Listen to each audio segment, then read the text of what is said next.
C'est un acte de reconnaissance que pose ainsi l'homme à la mémoire de Chaudron, Tiburce Adagbe, en faisant la première dédicace du livre le plus attendu de 2020 à Sidicou Karimou, qui reste un acteur de premier plan de la concrétisation du projet de sortie. L'écrivain béninois raconte un bout de tout ceci. Dans une de nos langues, nous avons l'habitude de dire mais c'est Iyowe non c'est Wiwa. J'ai décidé de dédicacer le premier exemplaire de ce livre à M. Karimou, d'abord pour faire acte de gratitude vis-à-vis d'un ensemble de personnes qu'il représente ici, parce que Mémoire du Chaudron est né sur un forum de discussion qu'on appelle Breaking News. Mémoire du Chaudron est né accidentellement. Et les premiers qui ont compris que c'était un livre, moi l'été, moi-même j'écrivais, je ne savais pas que j'écrivais un livre. Et sur ce forum, j'ai été entouré de toute l'attention, de toute l'amitié, de toute l'affection qu'il me fallait. Ce n'est pas des choses qu'on oublie. Et d'ailleurs, je me souviens que quand j'avais fini d'écrire le numéro 100, sur ce forum, il y a eu une mobilisation qui m'a totalement surpris, où spontanément, pour organiser une séance scientifique de discussion autour des 100 épisodes. Et comme je ne peux pas passer d'individu en individu, alors j'ai choisi de passer par l'administrateur du forum. Ça, c'est le premier point. Le second point, c'est pour rendre à César ce qui est à César. Parce qu'il y a une histoire derrière ce livre. Le livre raconte une histoire, mais le livre lui-même a une histoire. Et c'est sûr que je n'aurais pas vraiment écrit au-delà de 20 épisodes si quelqu'un comme M. Karimou ne m'avait pas appelé un jour. Parce que j'étais un peu... À un moment donné, au bout de 20 épisodes, je commençais pas moi-même ne plus être motivé. Donc il y a eu un moment de silence où je ne publiais plus du tout.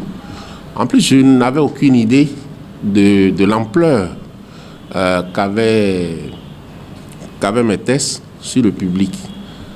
Donc, il m'a appelé un jour et de façon très habile, il m'a fait comprendre qu'il y a une attente. Voilà, j'en ai ri. Et pour ne pas faire de la résistance, j'ai dit « Ok, Monsieur Karimou, le lundi prochain, je reprends. » Je crois que si nous avons eu le livre, c'est à partir de cette phrase. Et en même temps, vous allez remarquer qu'au-delà de l'épisode 20, le livre est devenu un essai politique. Avant l'épisode 20, ce n'était pas un essai politique. Avant l'épisode 20, c'était un récit. Mais à partir de l'épisode 21 jusqu'à la fin, ça a changé de dimension et c'est devenu en fait une réflexion intercalée régulièrement d'éléments autobiographiques. Donc, c'est pour ça justement que je tiens à lui dire merci. Au-delà de Sidicou Karimou, plusieurs personnes qui n'ont pas manqué de le motiver et à qui Tiburce Adagbe dit aujourd'hui sa gratitude. Il y a eu M. Karimou et il y a eu d'autres personnes à qui je dirais aussi merci. Tous ceux qui vraiment m'ont aidé et qui ont précieux d'assurer tout ce que le livre a coûté et qui l'ont fait de façon altruiste. Je leur dis merci. Et le premier d'entre eux, c'est M. Karim. Le président directeur général du label Blue Diamond, honoré, encourage et recommande cette Bible ou ce Coran, comme il le désigne, à tout aspirant à la chose politique. En mon nom propre et au nom du groupe que je représente, Breaking News, je tiens à dire merci. Merci à Tiburce Adagbe pour ce joli bouquin, pour avoir concrétisé ce rêve. Pour ce qui est de l'engouement autour du livre, j'ai pas de doute, puisqu'on a suivi au jour le jour, lors des publications WhatsApp quotidiennes, ce qui s'est passé, le nombre de personnes qui ont embarqué au fur et à mesure, le nombre de personnes qui ont compilé, qui ont même essayé de vendre l'imprimé au feu. Pour moi et pour le métier que je fais, la contrefaçon est un indicateur de la réussite d'un produit. Qu'est-ce que je peux tirer comme conclusion? C'est rien n'est définitivement acquis. Il faut travailler à mériter chaque jour. Et en politique, la réalité d'aujourd'hui n'est pas la réalité de demain.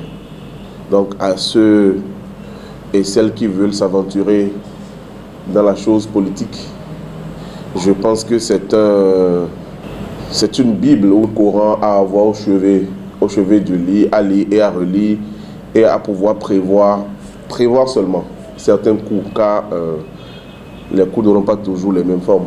624 pages à déguster pour cet essai politique qui raconte l'histoire d'une tranche de vie, comme le dit si bien l'auteur, mais qui aussi vous plonge dans les arcanes de la conquête au pouvoir de l'ex-président Boni Yayi dans le prisme de la sociologie et des réalités du Bénin. Il est à noter que le lancement du livre se fera le 12 novembre 2020 à Cotonou.